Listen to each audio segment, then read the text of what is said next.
Buon pomeriggio, bentrovati. Prima puntata della nuova stagione de Il Punto, il nostro approfondimento di attualità, di politica, insomma di tutto quello che racconta la società. Il nostro fine settimana comincia davvero oggi con un tema ovviamente che abbiamo raccontato durante tutti questi mesi, soprattutto d'estate, con quest'estate caldissima che sembra non finire mai nonostante le piogge di questi giorni. La siccità sarà il tema, la siccità e la crisi idrica della Sicilia sarà il tema della puntata di oggi. Cercheremo ovviamente di approfondire con i nostri mezzi, con i nostri ospiti questo tema anche da un punto di vista squisitamente tecnico, però tradotto in maniera semplice, facile per i nostri telespettatori, che così si renderanno conto, al di là delle, diciamo, delle cose, delle chiacchiere in qualche modo che racconta la politica di qualsiasi schieramento, di che cosa sta succedendo. Però prima di cominciare vi presento gli ospiti che ci sono in questo momento, in questa anteprima. Li saluto solamente, ve li faccio solo vedere. Di fronte a me il direttore della Sicilia Antonello Piranio. Buon pomeriggio. Buon pomeriggio Antonello, il collega Antonio Condorelli, Pierpaolo Montalto, segretario regionale di Sinistra Italiana, in collegamento Cateno De Luca, leader di Sicilia, anzi di Sud, Chiapa Nord. Abbiamo il direttore dell'ANBI Massimo Gargano, che saluto.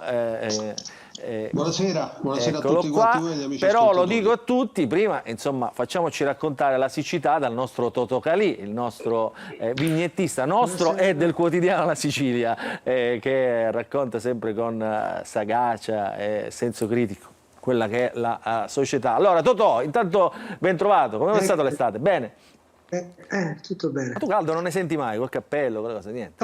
Parliamo della siccità, giusto oggi apposta, perché adesso guarda che cosa succederà poi con quest'acqua, che non la riusciamo mai a immagazzinare per servircene. Allora, vignette oggi, no? Come cominciamo? Facciamo le partite. Prima vignetta. Allora, Eccola Sicilia, dramma siccità.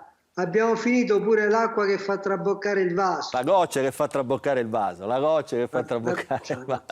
Andiamo avanti, prossima vignetta. Ride Gargano, perché non ti conosceva, è l'unico che non ti conosceva. Andiamo avanti, la prendiamo a ridere. Presidente, manca l'acqua. Impossibile, noi non siamo il popolo. E mentre c'è poi chi se la prende, ovviamente, che è il popolo. Andiamo, questo è un po' con, come dire, con una vena amara, no? Così, Andiamo avanti, diciamo... prossima vignetta. Allora, questa la dici tu. Questo è perché quest'estate c'è stata tutta questa storia, insomma, dei soffioni. Della cenere dell'Etna. Ma l'abbiamo letta, dov'è? Rimettetela un attimo, perché... È scappata. È scappata, troppo veloce. Posa sto soffione, ci siamo uniti, è pioggia. Pioggia, e che cos'è? E che cos'è? Perché non siamo stati abituati quest'estate. Ogni tanto quattro sbrizzi, questo è proprio siciliano. Andiamo avanti, altra vignetta.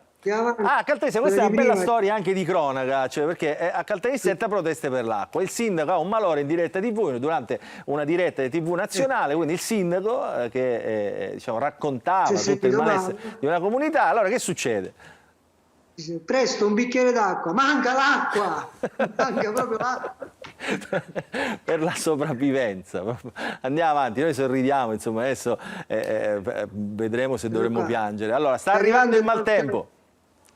È la signora che sta annaffiando le piante. Devo dire che stamattina la signora gli ha messa tanta acqua alle piante, c'è stata bella acquazzone. Ce ne sono ancora? Credo non ce ne siano. Sì, ci deve essere qualcun altro. Eccola qua, questa. Questa è la trinacria. Questo può essere il manifesto, insomma, siamo seccati.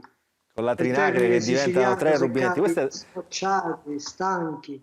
Questa è davvero, davvero bella, complimenti. Volete commentarla, direttore? Lo conosci, insomma? Questa è geniale, dà il senso dell'emergenza idrica. Dell'emergenza idrica che, posso dirlo subito, secondo me col cambiamento climatico non c'entra assolutamente nulla. Ed è un insulto dire, un insulto all'intelligenza, credo, dire che la crisi idrica dell'estate 24 dipende dal cambiamento climatico. Adesso ce lo spiega alla fine dell'anteprima Antonio. Ma posso dire perché, secondo me? Dopo. Dobbiamo chiudere l'anteprima. Gargano, ha visto le vignette? Insomma, noi viviamo così. Lei lo sa perché si occupa di questo. Ho visto le vignette e purtroppo c'è amarezza. L'ultima che forse è anche la più profonda, genera amarezza. Leonardo Sciascia nel 68 ebbe modo di dire che la grande sete della Sicilia sarebbe finita nel 2015. Siamo nel 2024, la grande sete della Sicilia, e ha ragione Condorelli quando dice che il problema non sono i cambiamenti climatici in Sicilia. Ha detto il direttore Pirani, insomma, vero? Poco cambia. Le chiedo scusa. Cambia. E ha ragione il direttore quando dice quello, perché il problema è quello ed è un problema più grave, molto più grave di quello che riusciamo anche a far percepire alle istituzioni, perché stiamo rischiando veramente di incidere adesso direttore Gargano ci racconterà, insomma, entriamo un po' nel vivo della trasmissione, che cosa fa l'ANBI e insomma quanto è prezioso. Io l'ho detto anche in collegamento oggi con il telegiornale, quanto è prezioso questo contributo, perché ci farà una fotografia, insomma, del vostro ambito. Cateno, tu con l'acqua, insomma, com'è? Messina, tra Messina e Taormina c'è stata pure una diatriba che non c'entra niente neanche con questa questione della siccità. Sai, ogni tanto qualche cosa per attaccarmi bisogna anche inventarla. Noi l'abbiamo vissuta con quella che è la visione del buon amministratore. Quando abbiamo posto certi quesiti anche al presidente Schifani, li ribadiamo. Primo quesito. Aspetta, Cateno, ne parliamo dopo, perché dobbiamo mandare la sigla prima. Era solo, come si dice, un giro di saluti, perché devo salutare anche Totò Calì. Allora, Totò, ti saluto. Grazie. Ci vediamo la prossima settimana. Hai visto, le vignette sono piaciute anche questa settimana. Meno male. Mi dicono che sono un pazzo ogni volta e faccio vedere tutte queste cose, però insomma se secondo me riesci nell'intento. Grazie Totò. Allora, sigla e poi cominciamo la trasmissione. La siccità al centro della prima puntata della nuova stagione del Punto. Vi risaluto gli ospiti, il direttore della Sicilia Antonello Piranio, vado in ordine sparso, il collega Antonio Condorelli che ci aiuterà anche a raccontare questa emergenza, Pierpaolo Montalto, segretario regionale di Sinistra Italiana, in collegamento il direttore Massimo Gargano, direttore dell'ANBI, Società Nazionale Bacini Idrici, c'è Cateno De Luca con noi collegato, tra un po' si collegherà anche l'assessore regionale all'energia Roberto Di Mauro, che ha una parte delle competenze di questa acqua, perché Antonio, raccontiamola, c'è questa questione in Sicilia spazia su tre competenze diverse, sono tre assessorati diversi: l'energia, l'ambiente e l'agricoltura. Esatto. Quindi, per non complicarci, per non farci mancare niente. Il problema è che tutti questi assessorati, e a questi assessorati si aggiungono anche delle società private, devono gestire gli invasi. Gli invasi hanno uno scopo elementare, che è quello di accumulare l'acqua quando c'è. Qual è il problema? Che gran parte di questi invasi non sono collaudati e hanno dei problemi di tenuta, sono tecnicamente si dice in esercizio limitato, che anche quando piove sono costretti ad aprire le paratie per rilasciare l'acqua o nei campi o addirittura in mare, col paradosso che le zone che maggiormente stanno subendo questa emergenza idrica hanno dei casi veramente singolari. Per esempio nel Nisseno c'è una diga che si chiama Disueri, che è in esercizio limitato, che ha limitazione di invaso. Sai cosa fa questa diga? Questa diga trasferisce l'acqua in un'altra diga che si chiama Cimia. Questa diga Cimia può contenere al massimo 3 milioni di metri cubi al posto dei 18 milioni autorizzati, ed è una diga che è quindi a perdere. Lo stesso discorso c'è nel Trapanese, dove a Castelvetrano gli imprenditori sono stati in ginocchio e continuano a essere in ginocchio, dove anche nel caso in cui piova, dovesse cadere dell'acqua, non può essere accumulata. Diga Trinità, per esempio, la diga Trinità è una di queste dighe, è una diga che non è mai stata collaudata, che in questo momento ospita il 10% della capienza. Altro caso, diga Rubino è piena di fango e ha una capienza autorizzata che può può essere al massimo il 50%, cioè con queste condizioni... Sono poco meno di 30 gli invasi. Sono poco meno di 30, alcuni non compaiono nell'elenco perché sono delle incompiute, perché ci sono delle dighe che si attendono da 30 anni o da 40 anni, quindi quello che diceva il collega Piranio è proprio l'esatta fotografia della realtà. Ci sono delle dighe che scatenano l'emergenza siccità e non è la mancanza di pioggia. Antonello. Allora, io volevo dire, prima, spiegare meglio questo concetto. Sono due cose, due emergenze assolutamente diverse. Il cambiamento climatico esiste, è una realtà, non si nega che esista, come se si nega, voglio dire, ma riguarda le colture, le fioriture anticipate, il cambio della stagione, il cambio di ciò che finisce sulle nostre tavole, ed è un problema, ed è reale. La crisi idrica attiene all'Italia in bianco e nero, alla Sicilia in bianco e nero, a Leonardo Sciascia, a Pietro Germi, non c'entra nulla col fatto che piove di meno, è un altro discorso. Tra l'altro, anche se piovesse, noi siamo Sicilia pirandelliana per definizione, ma proprio per pratica. Se ad Agrigento e a Caltanissetta arrivasse moltissima acqua in questo momento, metà dell'acqua andrebbe a disperdersi. Io ero ad Agrigento nel 90, mi scuso della citazione personale, ma è proprio per farci un'idea. Ero ad Agrigento nel 90, ci fu una stagione felice in cui arrivava l'acqua e il sindaco invitò a chiudere i rubinetti perché si perdeva. Stiamo parlando del 90, stiamo parlando di un'Italia fa e parliamo di 2 Italie fa se riavvolgiamo il nastro addirittura Leonardo Sciascia. Quindi il cambiamento climatico, il fatto che piova di meno, non c'entra il cambiamento climatico e ce ne accorgiamo proprio oggi, c'entra eventualmente con la fragilità del territorio, con le strade, col dissesto idrogeologico, ma è un'altra emergenza. Col rubinetto a secco non c'entra assolutamente nulla. Poco. Infatti, diciamo, questo è lo scopo intanto di questa trasmissione di oggi. Direttore Gargano, allora lei che ha un quadro insomma, un po' più completo di quello che sta accadendo nel Paese e con un focus diciamo, sulla nostra Sicilia, come ce lo racconta? Voi avete anche come ANBI un osservatorio che è un osservatorio sulle risorse idriche, i vostri dati sono stati pubblicati proprio a breve, insomma avete, come dire, una fotografia vera, reale dell'attualità. Ma provo a farlo nel tempo che mi è concesso. I cambiamenti climatici incidono in maniera pesante sulle manifestazioni della risorsa acqua, sia in termini di siccità, perché in alcuni momenti non piove per lungo tempo, sia in termini di eccesso d'acqua, quello che stiamo guardando in questo momento, che sta accadendo in Liguria, che sta accadendo in Emilia Romagna e non solo lì, pensiamo anche alla Toscana, nel Grossetano, un po' ovunque. Cadono quantità enormi di acqua concentrate in pochi istanti.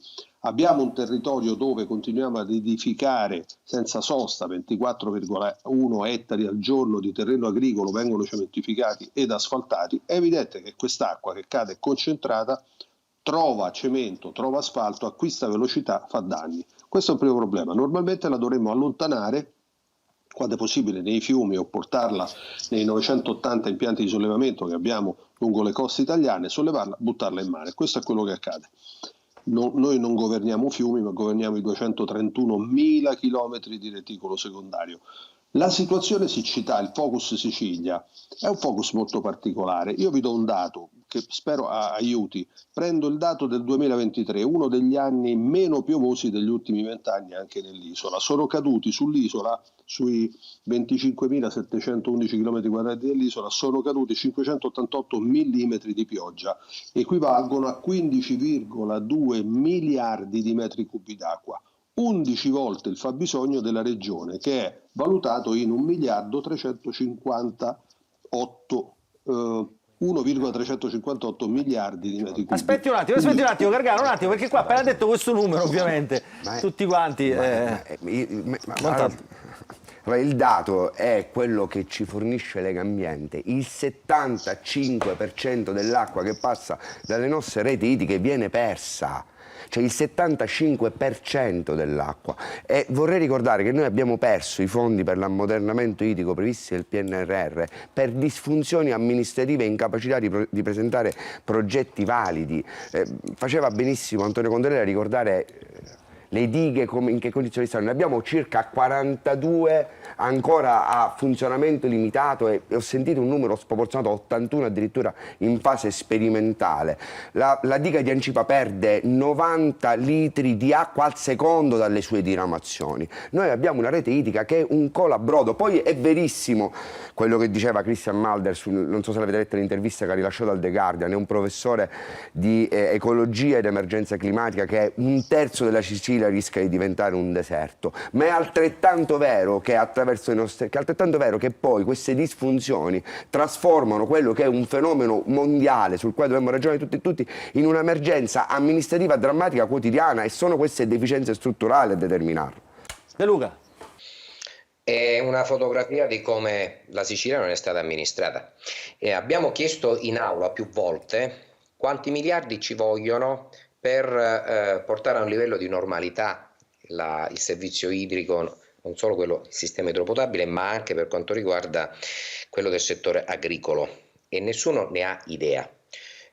Abbiamo chiesto di fare di conseguenza anche una progettualità conseguenziale, in modo tale che gli enti locali, come per esempio Messina, che ha fatto un parco progetti quando ero sindaco, io so quanto ci vuole a Messina per arrivare alla normalità, ci vogliono 130 milioni di euro, progetti fatti, ma per una visione politica ovviamente miope di parte, buona parte di questi progetti non finanziati.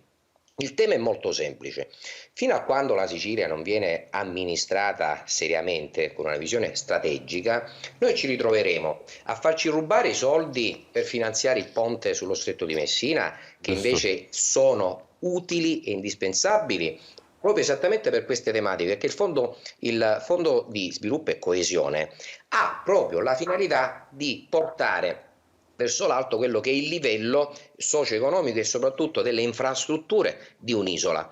Qui sono state fatte delle scelte. Noi continueremo ad essere in piena emergenza perché neanche questo governo ha avuto la capacità di presentare un piano definitivo e dire: ci vogliono 5 miliardi, faremo un piano pluriennale e comunque usciremo definitivamente entro 5 anni, entro 10 anni, supereremo quella che è una situazione che, per carità, ci trasciniamo da 30-40 anni, però vorrei ricordare a me stesso che io ancora dovevo nascere quando ci siamo trovati magari con personaggi che su questo fronte hanno preferito farsi nominare commissari per l'emergenza idrica, perché se andiamo a guardare la storia della Sicilia, l'altra vergogna qual è? Che ci troviamo ciclicamente con commissari che vengono nominati per l'emergenza idrica, ma dall'emergenza non si esce mai.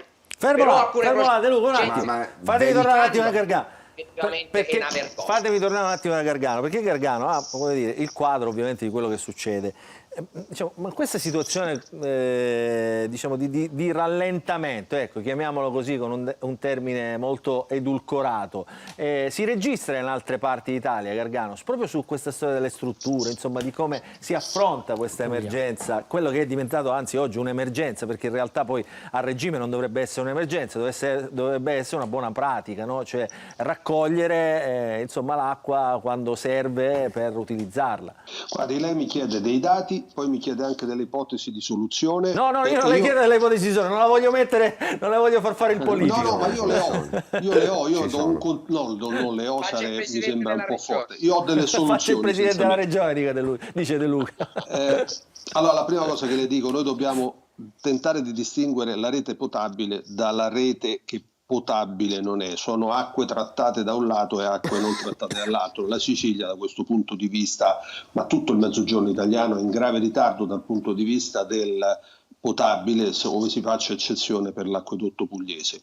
Per quanto riguarda la tematica che l'onorevole De Luca ha messo in campo relativamente al PNRR e la mancata capacità di cogliere quella opportunità che in tutto il Paese è stata colta in maniera importante, e le do con grande soddisfazione un dato, che è un dato proprio della scorsa, di questa settimana appena finita. Sono stati certificati, per quanto riguarda un sistema, quello dei consorzi di bonifica, i risultati ottenuti nel Paese con il PNRR. Benissimo, siamo coerenti al 100% con tutti gli obiettivi che ci sono stati dati a questo momento, e da questo punto di vista abbiamo anche potuto dire con serenità che noi a giugno 2025 certificheremo di aver risparmiato 1 miliardo di metri cubi di acqua. In Sicilia che cosa accade? Il PNRR non è stato colto. Perché la Sicilia ha perso, è già stato detto. Però diciamo anche perché, siccome avevo posto per primo il tema, scusi. Aspetta un attimo, piano, perché se no non vi riuscite, solo su questo non riuscite a dialogare sui collegamenti. Siccome avevo attenzione. posto per no, sì, mi scusi. Prego, Gargano, finisca. Scusi, segretaria. Finisca. Noi abbiamo un sistema che governa l'acqua irrigua, ad esempio, in Sicilia, che è commissariato da 34 anni. Quindi la gestione commissariale, qualsiasi gestione commissariale, dovendo gestire l'ordinario, mai ha potuto guardare quella vicenda che si chiama visione di futuro. E non avendo visione di futuro vengono a mancare le progettualità, vengono a mancare tutte quelle che sono i valori della partecipazione dal basso. Il risultato è stato questo. Oggi noi stiamo guardando con un'attenzione perché questo provvedimento, questa legge di riforma finalmente è stata portata in giunta, ma lì è rimasta, è da dicembre dello scorso anno che è in giunta, che è ferma in giunta, non riesce ad andare in consiglio. Nel resto del paese ai consorzi sono stati affidati 2 miliardi e mezzo di euro e li hanno affidati tutti, li stanno spendendo tutti e stanno pagando tutti gli stati di avanzamento, e cioè ci sta guadagnando l'economia e l'occupazione del paese. Antonio Condorelli un esempio in 30 Antonello Pira. secondi. Vai. In questo momento l'ANBI pochi giorni fa ha lanciato un comunicato parlando e annunciando l'applicazione dell'intelligenza artificiale alle gestioni delle condotte idriche. Contemporaneamente noi a Palermo davamo la notizia che il quartier generale della Polizia Municipale era parzialmente chiuso perché c'è la legionella, che è la malattia del legionario che corre nelle condutture, e gli agenti della Polizia Municipale devono andare in bagni esterni, non possono entrare all'interno perché c'è un pericolo molto serio di contaminazione di qualcosa che non esiste in altri posti da 50 anni. Noi qui abbiamo la legionella, altro che intelligenza artificiale. A Scordia, durante i momenti di crisi dell'acqua, dell'assenza di acqua, il problema era che mancava il dipendente comunale che chiudeva e apriva il rubinetto. E su questo voglio dire una cosa.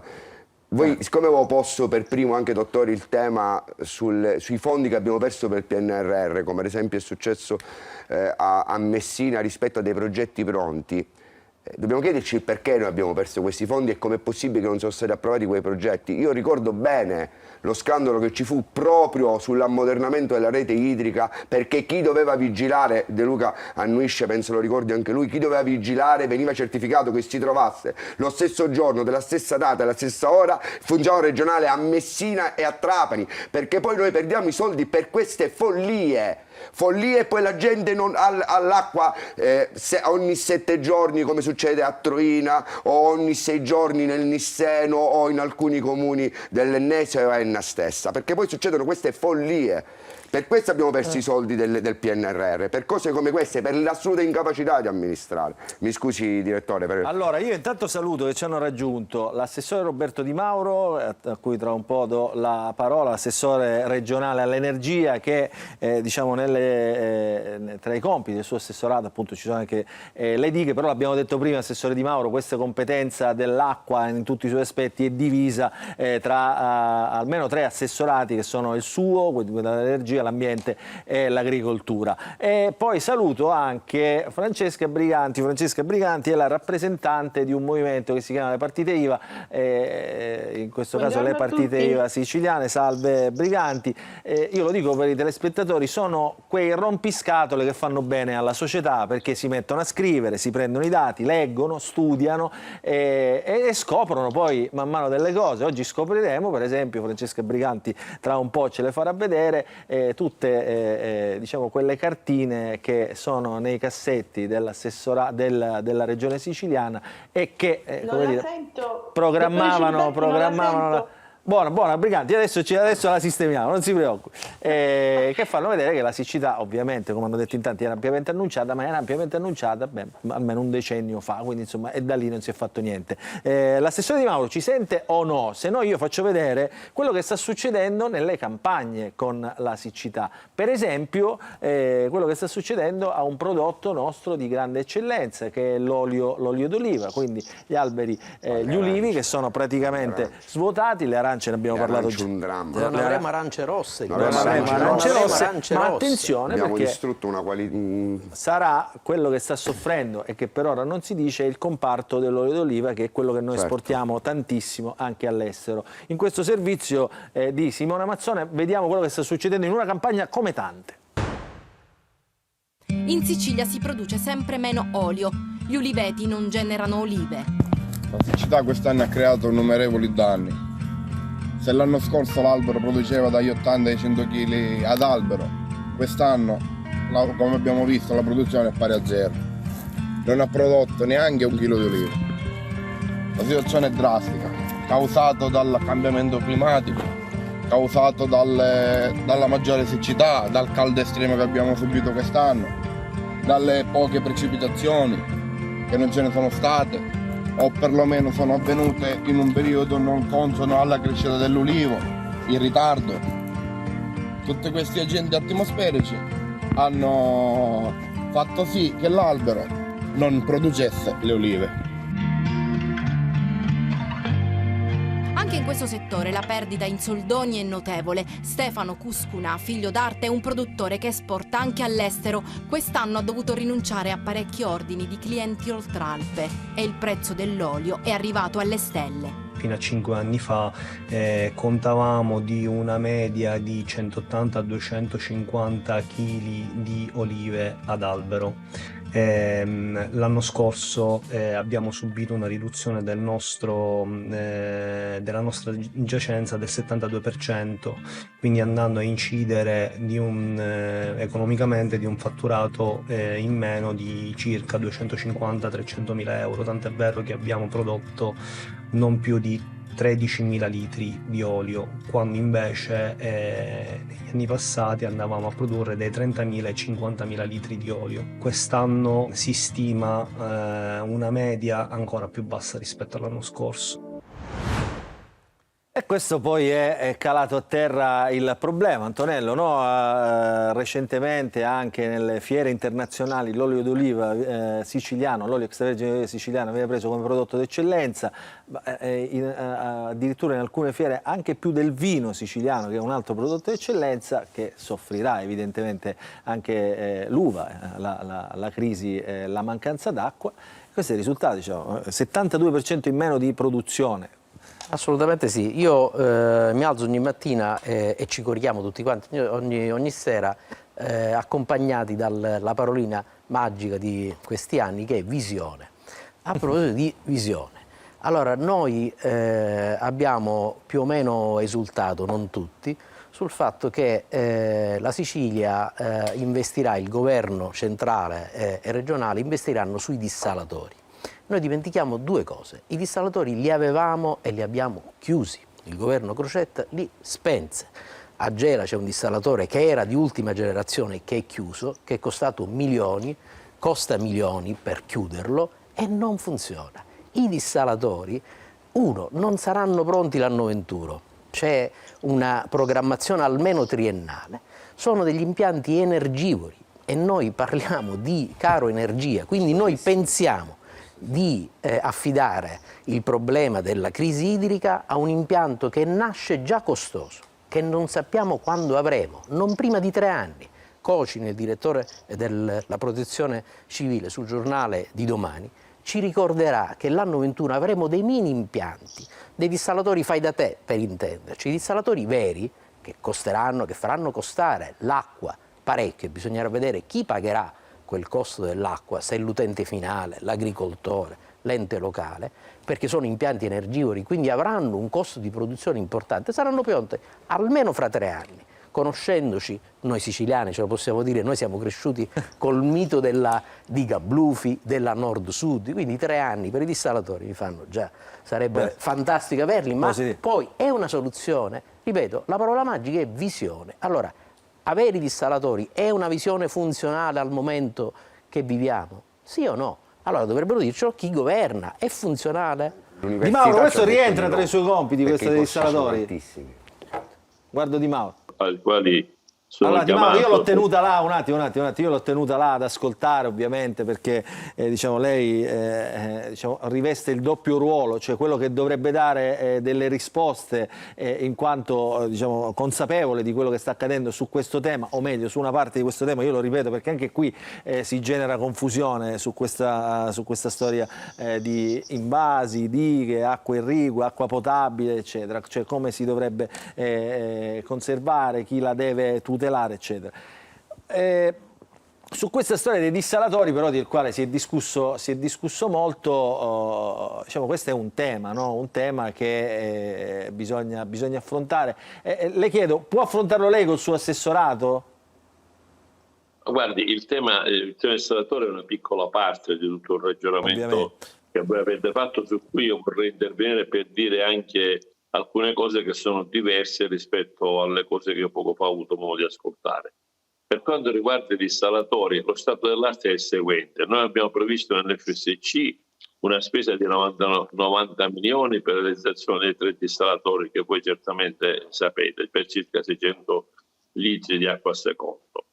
E abbiamo convenuto l'urgenza e la necessità e abbiamo assegnato alla Protezione Civile Nazionale proprio il compito e il potere della realizzazione, e giorno 23 avremo all'uopo un incontro con il commissario dell'acqua unitamente al Presidente della Regione per accelerare al massimo la realizzazione di queste infrastrutture, che non è certamente di 3 anni.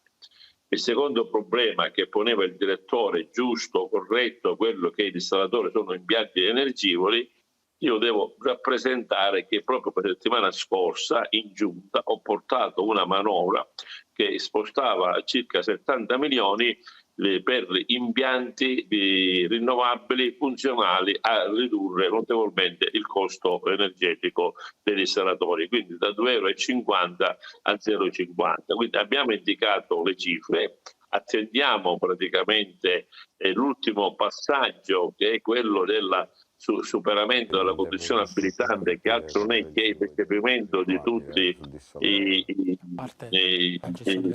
piani bassi che sono stati tutti approvati dalla CTS, recepiti anche dalle ATI, con eccezione di Messina, che abbiamo qualche giorno fa sollecitato proprio il recepimento. Dopodiché, avendo superato la condizione abilitante, potremo immediatamente procedere alla realizzazione dell'appalto, che poi altro non è che una fornitura di servizio, la realizzazione dell'impianto. Quindi io scarterei la questione della preoccupazione del costo energivoro e mi concentrerei sull'attività di realizzazione, per la quale abbiamo coinvolto con un po' di resistenza, ma ci siamo riusciti, il governo nazionale dall'acqua, che è il responsabile della protezione civile nazionale, che ha i poteri di fare con urgenza le attività inerenti alla realizzazione dell'appalto. Questo è il quadro per quanto riguarda i dissalatori.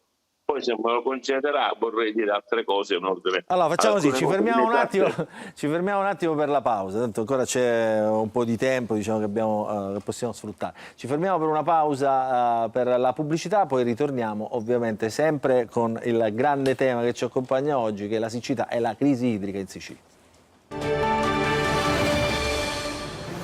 Rientriamo su questa storia dei dissalatori che ha accennato, diciamo, e che ha spiegato in parte l'onorevole Di Mauro, assessore regionale all'energia. Insomma, si è aperto un po' un dibattito anche diciamo, a telecamere spente. Pierpaolo Montalto, prego. Sì, no, ma ci sono degli aspetti che mi lasciano, che per me sono poco chiari. Innanzitutto i dubbi che vengono a tutti i dissalatori sono dubbi che non dipendono da votazioni politiche. Noi abbiamo avuto degli studi, sempre all'Università di Catania, che ci dicono che sono strumenti a costo altissimo. E ad esempio io quando parlavo all'assessore mi chiedevo come mai ci fossero due diversi canali di finanziamento. In realtà secondo me per superare il tema che poneva il direttore dovrebbe essere fatto un percorso unico, perché dovrebbe essere un unico appalto imponendo all'ente appaltatore di utilizzare energia rinnovabile per abbattere i costi di energia. Quindi a me spaventa molto l'idea di mi faccia finire però assessore, poi mi risponde perché mi sono spiegato forse. No, sì, però se mi fa sì, probabilmente, ma infatti le ripeto, assessore, se mi fa finire io... però deve dire cose precise. Assessore, io dico cose precise, infatti ho premesso che lei ci potrà chiarire, perché le ripeto, per me se in alcuni punti è utile l'installatore, io vincolerei diciamo nella gara d'appalto l'utilizzo dell'energia rinnovabile e quindi l'abbattimento dei costi di energia, che è la principale criticità. E questo è un tema. Poi c'è il tema dei dati di cui abbiamo parlato prima, assessore, che afferisce alla nostra reddita, che è un colabrodo, a tutte le dighe sul quali non vengono fatti interventi strutturali che potrebbero contenere e recuperare l'acqua piovana a costo zero. Quindi è normale che ci chiediamo perché risorse investite su delle robe che hanno delle criticità di costo, proprio per il tema legato all'energetico, quando si potrebbe intervenire su realtà strutturali che hanno in questo momento dei deficit enormi, che ci permetterebbero di affrontare il tema con magari maggiori certezze e con minor costi. Non credo che su questo ci sia... perché la massima... Assessore Di Maio, se posso parlare, se posso intervenire.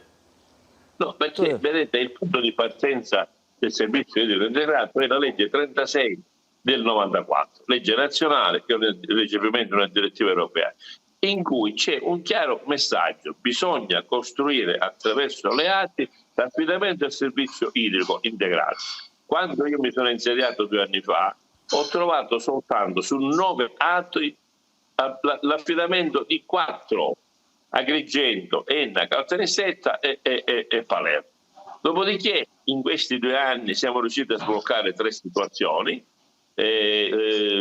Ragusa, Catania, e per quanto riguarda Siracusa il bando di gara è andato in porto, e questo bando di gara manca soltanto gli ultimi atti per la firma del contratto. Per Messina la gara si è tenuta 2 volte, è andata deserta, riproveremo con una terza procedura di affidamento. Per quanto riguarda Trapani abbiamo convenuto che è opportuno indicare al governo nazionale, così come prevede la legge, l'articolo 14 della legge, mi pare che la legge 22 del 2022,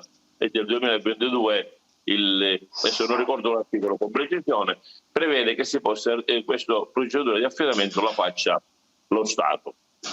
Ma quello che bisogna avere le idee chiare è che quello che poco fa per esempio diceva l'onorevole De Luca, quant'è il costo?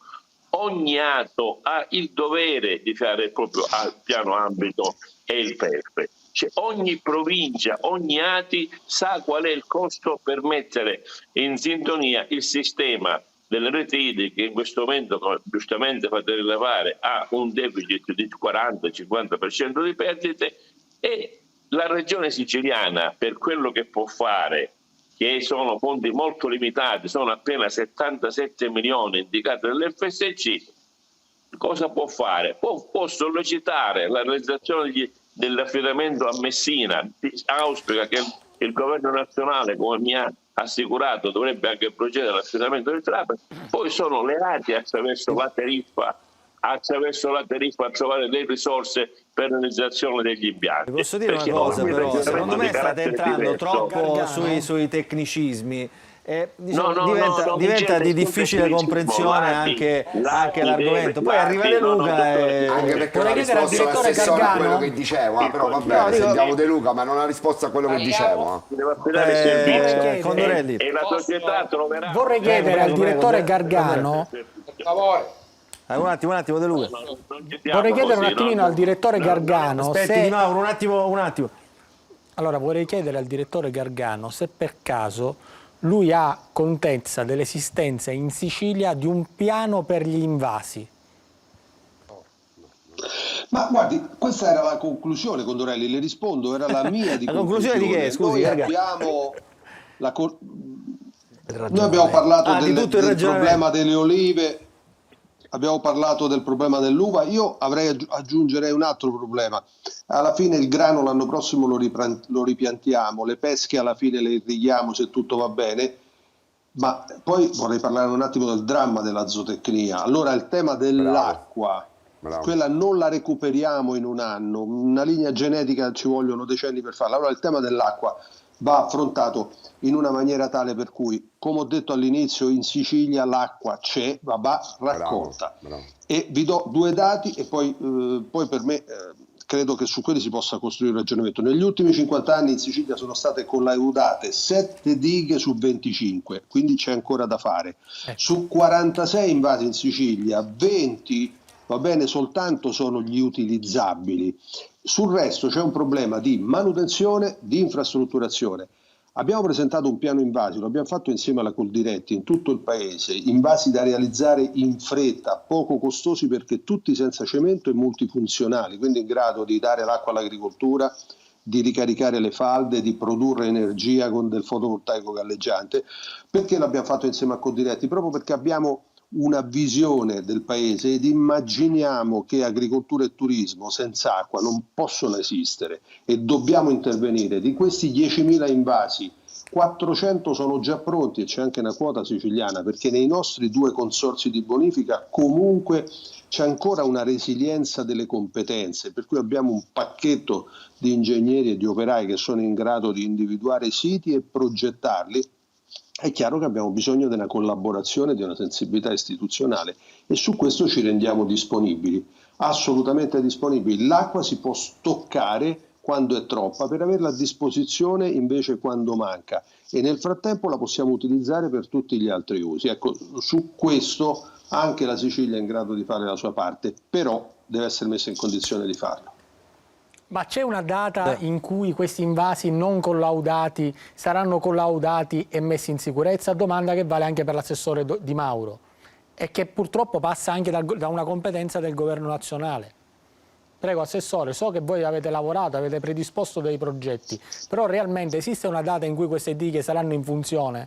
Allora, per quanto riguarda le dighe, tutte hanno avuto un collaudo tecnico-amministrativo. Per quanto riguarda, anzi amministrativo, scusate, per quanto riguarda il collaudo tecnico ci sono diverse dighe che hanno una limitazione di invaso. Tuttavia questo non significa che non possono impattare. Assessore, sono 42, le risulta, ad esempio 42? No, sono anche questo, come quella di 81, che gestisce la regione è un errore. Le dighe che gestisce la regione, l'ha detto poco fa. Non ho detto che gestisce la regione, ho detto di dighe, sono 42. No, guarda, io parlo delle dighe della regione siciliana. Dopodiché le altre dighe, ognuno ha le proprie responsabilità. Di queste dighe che sono in atto in gestione alla regione, mancavano i piani di gestione, che è una cosa importante perché bisogna capire che tipo di interventi da fare, perché intanto sono certamente di natura sismica e certamente lo scarico di fondo, questi sono proprio essenziali.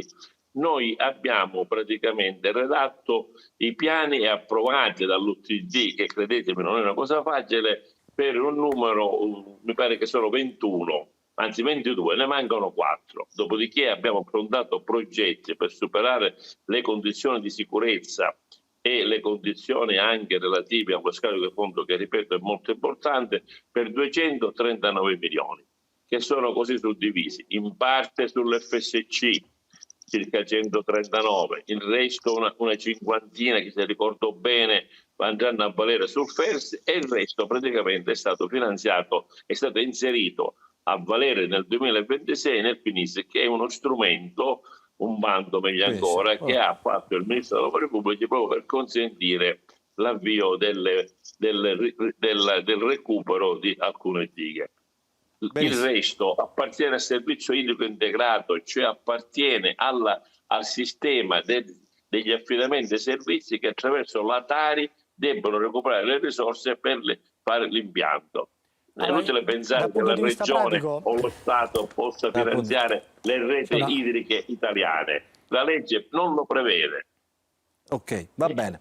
Allora, Grazie Assessore. Gargano, grazie insomma intanto per come dire, questi guardi, spunti. Aspetta Assessore, guardi che però la legge la conosciamo tutti e non si può driblare no, perché lei innanzitutto parla delle vostre maggioranze alla regione, nei governi, negli enti locali come se fossero compartimenti stagni, e non è così. Conosciamo benissimo i problemi strutturali che ci sono in ogni singolo ambito territoriale, quindi non parli però cioè, governate paese, comuni importanti e regione. Allora un attimo, mettiamo un po' di ordine alla cosa, mettiamo un po' di ordine alla cosa. Intanto devo salutare Gargano, insomma, che probabilmente abbiamo abusato anche del suo tempo, visto che è sabato. No, assolutamente, grazie. Direttore Gargano, grazie intanto per essere stato con noi, spunti ovviamente di discussione. Grazie a voi e grazie a chi, un saluto a chi ci ha ascoltato. Grazie al direttore Gargano, direttore di Ambi, che è stato con noi. Poi voleva intervenire De Luca, che insomma ha messo da collegamento in gabbia. De Luca, io l'avevo invitato in studio. Poi... Ma volevo fare, guardate, un esempio molto pratico, così ci intendiamo, perché i telespettatori hanno capito ben poco. Faccio l'esempio di Messina, visto che è stato citato più volte, così ci chiariamo. A Messina arrivano 1000 litri d'acqua secondo quelli che sono i bottini di raccolta, come si suol dire, della città. Ne arrivano nelle case ai cittadini 500 litri secondo. Allora, il tema è questo: perché io spendo 200 milioni per fare i dissalatori e per quanto riguarda il Fondo Sviluppo e Coesione ho messo solo 80 milioni per le reti idriche, di cui 40 milioni già destinati ad Agrigento. Non che io ce l'abbia con Agrigento, ma il tema è molto semplice: perché io devo costringere anche il sistema a cui faceva cenno Di Mauro, che porterà a far costare un litro d'acqua più di un litro di champagne, perché quando noi diciamo se la dovranno vedere i gestori privati e nel frattempo continuiamo ad indirizzare risorse in modo sbagliato, significa che quando arriveranno i privati e metteranno tutto in tariffa, per come è stato correttamente detto, un litro d'acqua costerà più dello champagne. Lo vogliamo dire ai siciliani una volta per tutte che c'è anche una scelta scellerata che si sta portando avanti, e attenzione, non è che è colpa di questo governo, ma in ogni caso quando noi indirizziamo delle risorse o abbiamo una visione strategica per come evitare questo salasso, oppure anche quella che è un elemento di base come l'acqua costringerà i siciliani ad andarsene, e di questo non ne parla nessuno. Ecco qual è la verità. Pensiamo al costo del trasporto delle autobotti private con l'acqua che avviene al centro della Sicilia. Ce l'abbiamo, che arriva al centro della Sicilia, perché devono regalare i soldi ai privati. Guarda che ti faccio vedere, Antonello. No, volevo salutare perché anch'io proprio sul concetto. Noi abbiamo parlato di dissalatori, dighe, invasi, eccetera, eccetera. Il business dell'acqua, il lato B della crisi idrica, è chi fa affari con l'acqua. L'autobottista. In Sicilia c'è una professione che è quella dell'autobottista. E la gente così disperata che ha contestato la decisione del prefetto di Agrigento quest'estate, che mise un regime, un albo, diciamo, degli autobottisti. Provò a mettere un regime, un registro degli autobottisti. La gente è così esasperata che contestò il prefetto di Agrigento, che evidentemente fiutava un business poco chiaro, poco pulito. E contestò perché dice: io siccome ho sete, siccome devo alzarmi alle 3 di notte per fare una lavatrice, io preferisco fare rifornimento con un'autobotte di incerta provenienza e di incerto profitto, pur di avere l'acqua. Te la faccio vedere di tutto ciò che è stato detto in materia scientifica, strategica, eccetera, eccetera, è il business dell'acqua. Come quando i pozzi erano privati, dei privati che avevano conniventi con la mafia. Siccome lui si gira la Sicilia ogni volta, quando non è qua, lui finisce la trasmissione. Ci ripete, come con i rifiuti e con il trasporto pubblico come locale. Con i rifiuti e come il trasporto pubblico. Ha ragione De Luca, ha ragione De Luca, ha ragione De Luca. Come con i rifiuti e come il trasporto, per favorire le ditte private dei rifiuti e quelle dei trasporti. È proprio così. Una vergogna d'Italia. È proprio così, De Luca. Vergogna d'Italia. Allora, guardate questo servizio di Antonio che è andato in giro nell'Agrigentino, nella zona di Favara, a cercare gli autobottisti. Guardi De Luca, guardi che ha trovato Condorelli. E io saluto Antonello Pirano che deve andare a fare il giornale di domani. Grazie dell'ospitalità. Gli autobottisti. In Sicilia si produce sempre meno olio. Gli uliveti non generano olive. La siccità quest'anno ha creato innumerevoli danni. Se l'anno scorso l'albero Diciamo, può capitare, insomma, per la diretta è partito il servizio degli ulivi, gli autobottisti però, quelli veri, quelli che ha trovato Condorelli, sono in questo servizio. Me lo dà un bigliettino, dove siete voi? Grazie. Lei pure si mette d'accordo. Ma questi sono i regolo abusivi? No, non ce n'è regola, cavolo tutti ne papà. C'è qualcuno che fa la fattura. Fattura che mi interessa a me questa fattura. Risparmio. Sto lavorando. Ah. A Zingarello io ho qualche anno che lavorisce. Sì. Qualche pozzo così. E l'acqua non è fatto potabile. Ci propongono di comprare acqua non potabile nonostante l'allarme della prefettura per i rischi della salute. Incontriamo il trasportatore mentre sta rifornendo un'abitazione. 10.000 litri quanto vengono? Intorno a 90 euro per bene. 90 euro. È acqua che noi ci possiamo cucinare? No. Antonio. È normale in Sicilia pagare circa 10 euro a metro cubo per avere nelle proprie abitazioni acqua vietata, acqua inquinata, acqua contaminata, acqua non potabile, acqua che non potrebbe neanche entrare in un'abitazione. Però questo dovete sapere che è la normalità, avviene tutto in nero ogni giorno. E le persone hanno protestato contro il provvedimento della prefettura perché alla fine poi dopo una settimana, dopo 2 settimane si ritrovavano nella condizione di non poter tirare la scarica del bagno. E allora in questa situazione coloro che avevano le case a mare a San Leone, a Zingarello e la centrale mafiosa che si trova a Favara che gestisce questo racket delle autobotti, alla fine hanno convenuto che è meglio farsi una doccia inquinata o contaminata che dover scappare dalla Sicilia. Tutto questo avviene in nero, tutto questo è normale, tutto questo avviene ogni giorno. E loro riescono a trovare l'acqua, cioè coloro che vendono l'acqua con le autobotti sanno dove prenderla.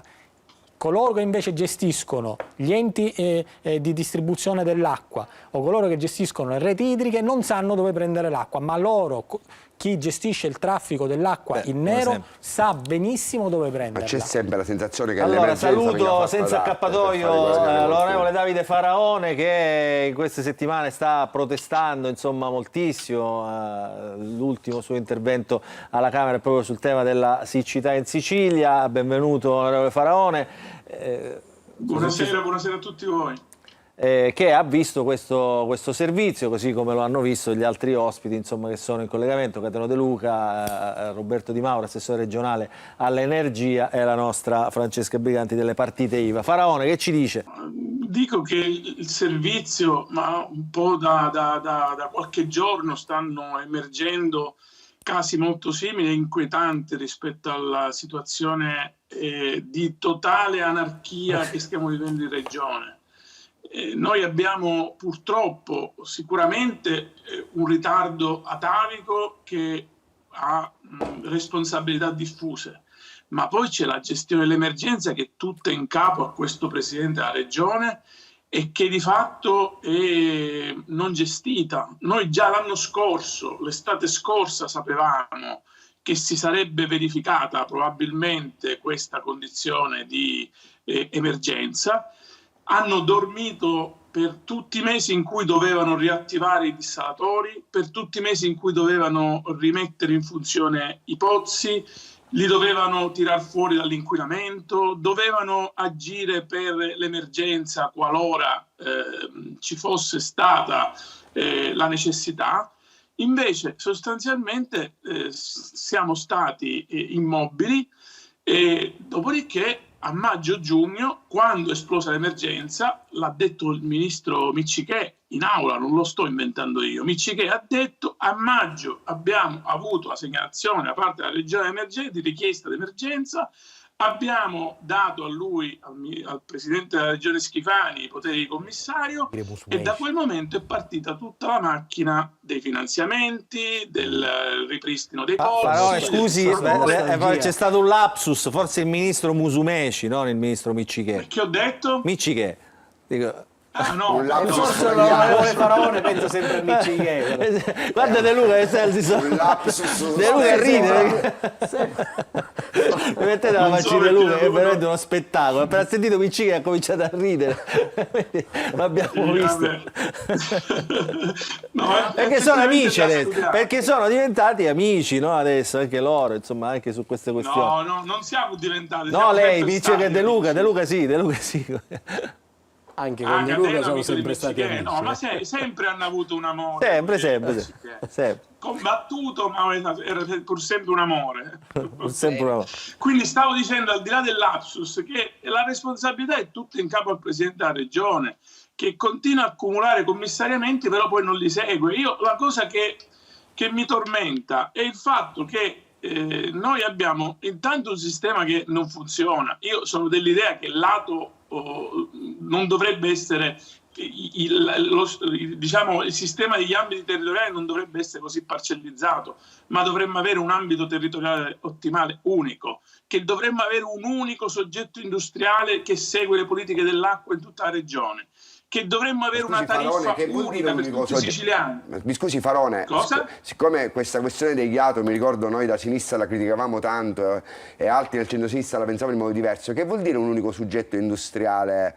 Mi può chiarire questo aspetto? Lei ha detto un unico soggetto industriale? Vuol dire che ci deve essere, così come accade nelle regioni in cui poi il servizio idrico funziona, un unico ambito territoriale ottimale. Questo che vuol dire? Che avendo un unico ambito ci sono più risorse per gli investimenti, non c'è una parcellizzazione in cui i singoli comuni chiedono la gestione dell'acqua con costi altissimi e senza possibilità di investimenti perché i soldi non ce li hanno. Se c'è un unico ambito idrico, ci sono meno poltrone da distribuire, c'è un unico soggetto, tutti i siciliani pagano la stessa tariffa perché è intollerabile che ci siano siciliani che non pagano un euro d'acqua e siciliani che pagano anche 4 euro a metro cubo. Nell'ambito di una gestione integralmente pubblica pure io, ma nell'ambito di una gestione integralmente pubblica pure io sono per eliminare gli ambiti. Me la fate dire una cosa un attimo Faraone, perché io volevo, lei ha detto si sapeva di questa crisi idrica. Prego. Sì, mi dica, quando parlo di soggetto industriale può essere un privato, può essere un pubblico. Ecco, su questo differiamo, per questo l'avevo chiesto di chiarire, perché proprio la funzione privata ha creato tanti danni, anche su questo aspetto, anche rispetto alle altre. Me la fate parlare la rappresentante delle partite IVA, perché Faraone ha detto una cosa, dice questa crisi, questa emergenza si conosceva già da inizio anno. Francesca Briganti, lei che si è andata a scartabellare tutti gli atti, tutte le carte, diciamo, della regione, è vero che era prevista solo dall'inizio dell'anno? Ecco, mettiamola così. Beh, io sentiamo più. Nel momento più bello, Briganti. Adesso non la... Prego, adesso sì, prego. Io ho letto la richiesta di stato di emergenza del presidente Schifani, 182 pagine, dove c'è proprio un'immagine che vede proprio la Sicilia che progressivamente diventa sempre più rossa. Ovviamente più tempo passa, più il grado di severità idrica aumenta. E poi ci sono quelle cartine che le ho mandato, non so se è possibile farle vedere, che proprio facciamo vedere la relazione, eccola qua, che è la prima pagina, insomma, di questa relazione, che è datata proprio inizio dell'anno, quindi la prima immagine, diciamo, che riguarda queste cartine, ecco, si vede un po' distorta, però si vede, ecco, progressivamente come la Sicilia da verde diventi gialla. No, prego Briganti, la commenti lei.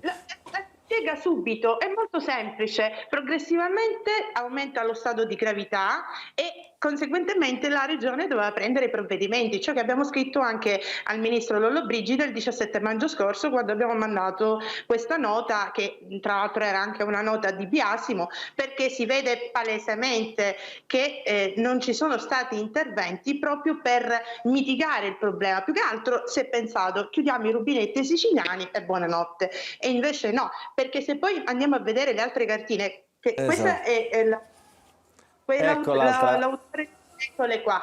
Questa invece è questa cartina, quella in basso, vedete, indica il grado di le aree sensibili alla desertificazione. Questa dovrebbe risalire al 2011, perché poi ed è pubblicata nel piano acque, nel piano di tutela acque della regione, pubblicato a dicembre, quindi diciamo che è fresco a fresco, se mi passate questo termine. Sì. Poi c'è l'altra cartina, che è curiosa questa cosa, che nel 2019 pensate che l'autorità di bacino del distretto idrografico della Sicilia si fa questo bello studio, perché evidentemente il presidente di allora Musumeci dice a tutti: dobbiamo capire quali sono le aree che sono più sensibili alla desertificazione.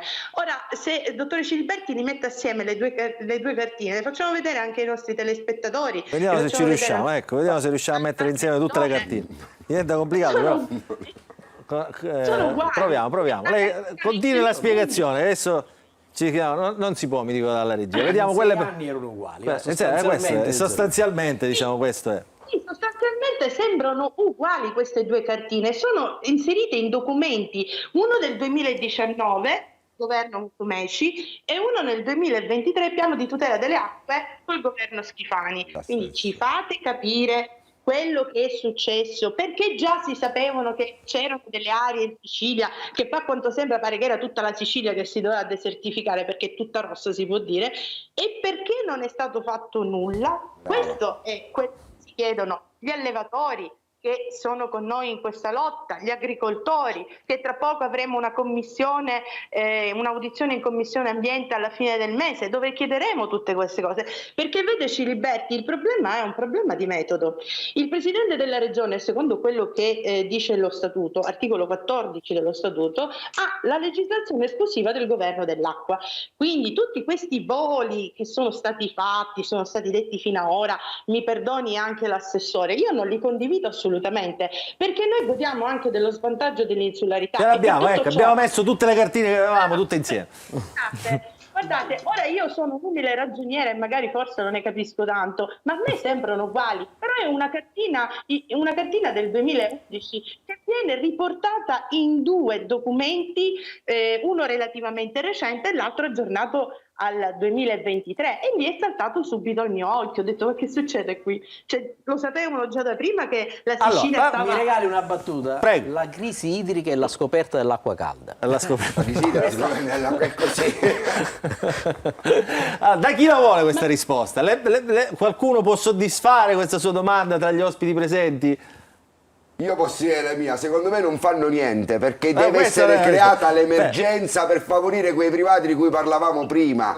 Tutto quello che è successo si sapeva, dottoressa, si sapeva, non è stato fatto nessun intervento, anzi, dove c'erano i soldi li abbiamo persi per l'incapacità di avere progetti validi, e pagano gli agricoltori, i contadini, le contadine, gli allevatori. Si è dovuto scollegare perché c'è stato probabilmente un problema di rete. Io farei vedere anche a De Luca quelle cartine che abbiamo fatto vedere. La dottoressa Briganti, responsabile delle partite IVA in Sicilia, ci ha fatto vedere, De Luca, queste cartine. Ma l'ho detta a agosto, ma si ripeti? No, aspetti, una è del 2014, no, una è del 2019, l'altra è del 2000.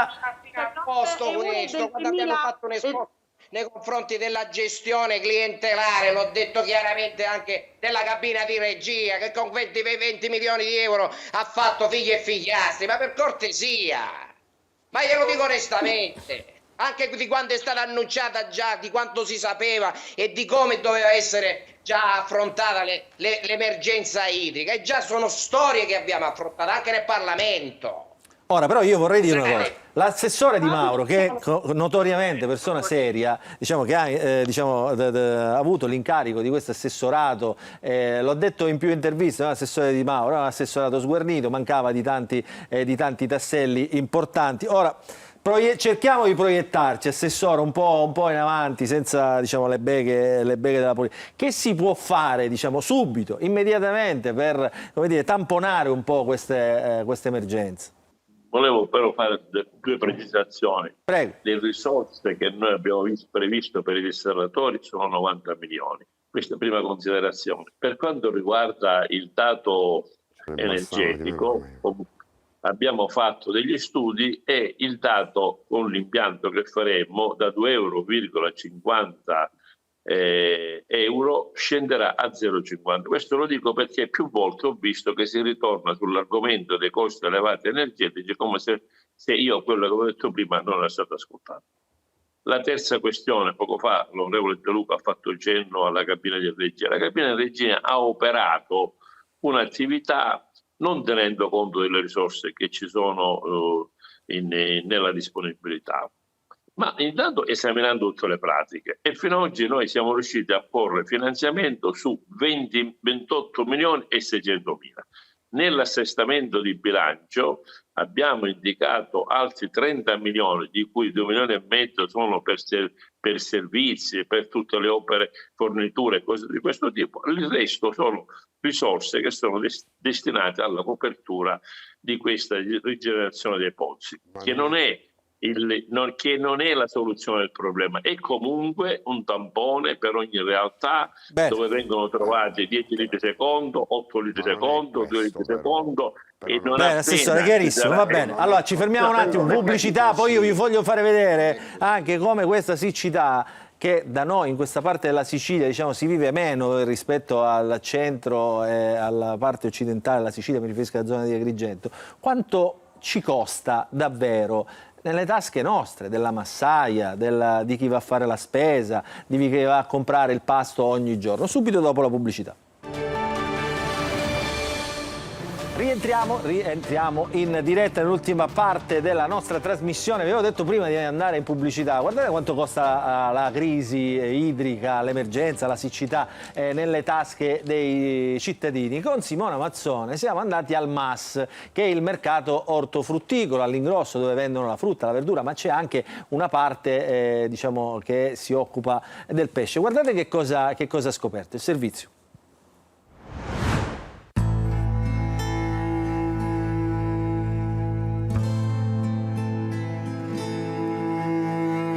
La siccità che da sempre piange la regione adesso sta diventando un male permanente. I prodotti della terra crescono poco e quelli che ci sono molto cari. Qui siamo al MAS, dove si lavora di notte, si smista la merce, si vende all'ingrosso. La mancanza d'acqua sta portando a non far crescere questo prodotto, come questo saranno anche le arance. È diventato un problema molto persistente, come è stato con l'uva, che il troppo caldo l'ha fatta diventare nera perché è andata in fermentazione, quindi lo zucchero è andato oltre. L'uva finirà almeno un mese prima, a differenza degli altri anni. L'uva l'anno scorso quanto costava e quest'anno quanto? In questo periodo si parlava di 1,80, 2 euro merce extra, quest'anno non c'è meno di 3 euro. Ma il problema, prima se c'era 2000 quintali di uva, il maltempo quest'anno l'ha rovinata tutta. Quali prodotti rischiamo di non trovare sulle nostre tavole? Carciofi, c'è almeno il 40% in meno di produzione a Ramacca. Voi vi occupate di lavorazione di prodotti ortofrutticoli, con quali problemi vi scontrate? Il principale problema con il quale ci confrontiamo giornalmente è il mercato, quindi l'andamento del mercato dal punto di vista sia qualitativo del prodotto che dal punto di vista del prezzo. In quest'ultimo periodo, specialmente dall'inizio dell'anno ad oggi, soprattutto su alcuni dei prodotti principali per le nostre lavorazioni, quale ad esempio l'ananas, abbiamo riscontrato entrambi problemi qualitativo e di tenuta del prezzo in maniera esponenziale. A questo punto conviene comprare merce proveniente dall'estero? Non esiste, lo sconsiglio pienamente, si deve comprare il prodotto italiano. Secondo uno studio del World Weather Attribution, la siccità che ha colpito la Sicilia è dovuta soprattutto agli effetti del cambiamento climatico. Le temperature eccessivamente elevate stanno devastando i nostri mari, con il risultato di un'evidente carenza di prodotti ittici. Cos'è successo nei nostri mari? Il problema è il cambiamento climatico, le acque troppo calde e praticamente c'è molto poco pescato rispetto agli altri anni. I nostri mari non offrono più quello che offrivano una volta. C'è qualche qualità di pesce che in particolare è diminuita rispetto ad altre? Ma quest'anno è scomparsa dalle nostre parti la lambuca. Quali sono i prodotti che proprio non riuscite a vendere perché sono aumentati notevolmente di prezzo? Quando riguarda le pesce di allevamento e pesce di importazione. Ci faccia qualche esempio? Le orate spicole, il salmone che ancora mantiene un prezzo altissimo, i frutti di mare che con il cambiamento climatico e sono venute a mancare sia cozze, vongole, lupini, fasolare. E questo è il risultato. Faraone, poi Montalto, poi c'è l'assessore Di Mauro, non so se c'è ancora De Luca. Prego. No, io purtroppo ho un problema tecnico, non ho sentito nulla del servizio, Ottimo, quindi posso andare a intuito. Insomma, sei aumentato. Quindi un po', forse conviene ovviamente. che fai parlare prima un altro, così io capisco cosa si è detto in questo servizio.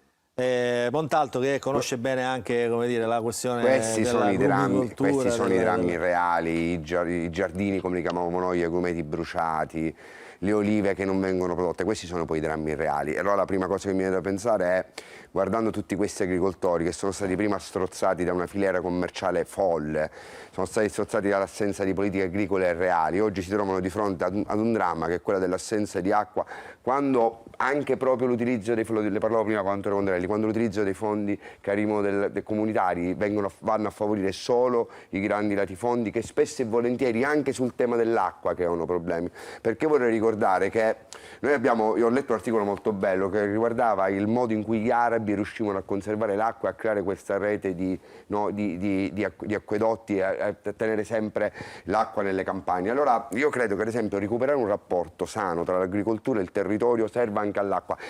Prima si coltivava proprio in relazione al fabbisogno di acqua e alla disponibilità di acqua. Oggi noi abbiamo, ad esempio, culture, me lo diceva oggi il nostro responsabile agricoltura del partito, abbiamo delle culture che richiedono tantissima acqua che vengono fatte in territori inappropriati proprio perché il mercato che spinge e poi gli agricoltori, chi vive d'agricoltura viene soffocato. Su questo, e vado a chiudere, io dico una cosa all'assessore Di Mauro, sono drammi come questi che impongono al governo regionale di svegliarsi. Quando parliamo di risorse, parliamo delle risorse del fondo di coesione sociale sottratti e destinati al ponte. Quando parliamo di risorse pensiamo alla necessità di intervenire subito utilizzando i soldi per le cose che si possono fare ora, perché non sistemare prima di qualsiasi altro intervento spesa tutte le dighe di cui abbiamo parlato, tutti i grandi invasi di cui abbiamo parlato, perché non richiamare il governo nazionale vostro, della vostra area politica, ad un intervento finanziario che tenga conto veramente dell'emergenza siciliana. Qua tra allevatori, agricoltori e famiglie stiamo pagando noi le deficienze strutturali di chi amministra questo territorio. Di Mauro, Quindi diamo risposte a quei dobbiamo contadini. salutare anche lei perché siamo ormai quasi al... Io capisco che la situazione in realtà è stata ed è tuttora drammatica. Le notizie fino a ieri che avevo io del mese di ottobre erano di assoluta carenza di piogge. Per fortuna già ieri e oggi, se non ci sono danni, mi auguro a persone e a cose, mi auguro che possa dare un contributo. Certamente la crisi ci ha colpito in maniera spropositata rispetto a quello che noi pensavamo potesse in realtà creare danni. L'avere la scorsa legislatura mancato però mi scusi, non è così, c'erano tutti quanti i rapporti da Lega Ambiente dalle università, non è così, non dica cose che non dica cose non vere però. Quando comincia poi lo ripete. Prego assessore, prego, se dice quando comincia poi deve ripetere. Ripeta, ma dobbiamo però avere le idee chiare sulle cose come debbano andare. Il servizio idrico integrato prevede che il tutto si realizzi non a carico della regione o a carico dello Stato, ma a carico della tariffa. Per quanto riguarda il sistema irriguo, che è molto importante, io credo che con i progetti che abbiamo messo in campo e con i finanziamenti certi, perché l'FSC è una cosa certa, e anche il piano delle Pinisi di 239 milioni, io penso che daremo un'opportunità in più al nostro territorio siciliano. Non è la soluzione del problema, è l'inizio di un percorso che ha visto cominciare dai piani di gestione per capire quali erano i punti deboli delle dighe e cercare di trovare la possibilità di realizzare i progetti che in parte abbiamo fatto per un valore, ripeto, di 239 milioni, che dovrebbe consentire di avere maggiore capacità di accumulo. Vedremo, ne terremo una domanda all'assessore. Assessore, però andiamo sui dati concreti. Parliamo della diga Ancipa che fornisce l'acqua in territori complicatissimi come l'Ennese e la provincia di Caltanissetta. Visto che abbiamo contezza di quanto si perde, di tutta l'acqua che perdiamo e che i dati ci dicono che quell'invaso arriverà massimo al 20 novembre a 3 volte meno l'acqua dell'anno scorso, il governo regionale su questo dramma attuale, con la gente in piazza a Troino, ad Enna, a Caltanissetta, il governo regionale che sta facendo? Dei soldi che sono arrivati dal governo nazionale perché c'era l'emergenza, dei soldi che state investendo su quella diga, cosa state facendo? Per capire di quale cifre parla. Le ho detto 20 milioni sono arrivati da Roma e le abbiamo investite nei pozzi. Però quando De Luca dice a quel punto sono state fatte ripartizioni ambito per ambito senza pensare agli interventi strutturali, ha ragione, mi scusi. Lei però non si sente, io le ho risposto che non è vero. E con garbo le ho detto che abbiamo in sede di cabina regia approvati progetti per una copertura finanziaria maggiore sul piano tecnico. Nella variazione di bilancio che già è in commissione parlamentare abbiamo indicati altre 25 milioni, 27 milioni e mezzo più 2,5 per servizi, quindi acquisto di pompe e pagamento di autobotte. Abbiamo indicato altri 27 milioni e mezzo col bilancio della regione e non certo con lo Stato, perché non ce li ha dati, ce li ha promessi ma non ce li ha dati. Faremo ulteriori pozzi di rigenerazione. Per darle un'idea, in provincia di Agrigento abbiamo già recuperato 170 litri d'acqua a secondo, quindi solo una cosa importante è un tampone, non è la soluzione. La soluzione si avrà nel tempo. Dobbiamo fermarci, abbiamo una pausa pubblicitaria. Grazie all'assessore Di Mauro che saluto, ringrazio per la partecipazione. Ci fermiamo, un'ultimissima pausa e poi con Antonio Condorelli vi diremo di cosa parleremo la prossima settimana. Lui ancora non lo sa, glielo dico io in diretta.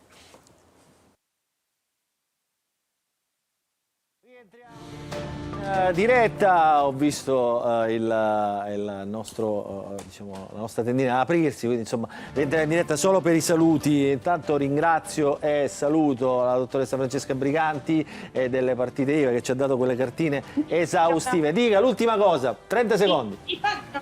Ma l'assessore Di Mauro che dice che non ha i soldi in cassa per fare gli interventi, scusate, ma i soldi che appartengono ai siciliani in base a quello che è il dettato dell'articolo 37 dello statuto, ce lo siamo dimenticati che è passata l'autonomia del nord e la nostra autonomia è completamente calpestata? Vadano a negoziare i nostri soldi, gettito tributario maturato in Sicilia. I miliardi del ponte, i miliardi del ponte, lo diceva prima le cifre, dottore Condorello, dica lei. 15 miliardi. 15 miliardi, servivano 800 milioni per sistemare le dighe di tutta la Sicilia.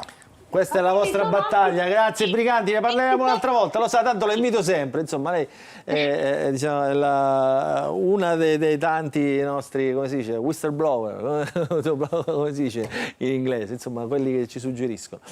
Poi saluto Davide Faraone, grazie all'onorevole Faraone per essere stato con noi, ci aspettavamo insomma Faraone, un po' l'accappatoio dov'è? Ma se vuoi la prossima volta mi avverti che mi munisco di accappatoio. Al tema. Comunque se posso dire Luca una cosa molto rapidamente, per me è inquietante che ci siano due governi che si scaricano addosso le responsabilità. Cioè, l'altro giorno Musumeci lo ha fatto alla Camera nei confronti di Schifani, poco fa l'assessore Di Mauro ha detto che il governo nazionale non gli dà i soldi. Ha ragione. Cioè, a me sinceramente preoccupa questa situazione. Preoccupante. Questo è il tema, è già anche questo. Allora, prossima settimana, Antonio, ci occupiamo di sanità. Insomma, occupiamo di sanità partendo proprio da queste infinite liste d'attesa che i siciliani vivono sulla loro pelle e poi sugli investimenti e poi sul privato, sul pubblico, insomma cercheremo di capirne un po' di più, quindi la prossima settimana non mancate al punto. Grazie Antonio Condorelli, grazie a Pierpaolo Montà. Togliamo i soldi alla sanità privata. La sintetizzo così per saluto pensando alla prossima puntata. Grazie ai nostri telespettatori per essere stati con noi, appuntamento sabato prossimo, sempre qui il punto.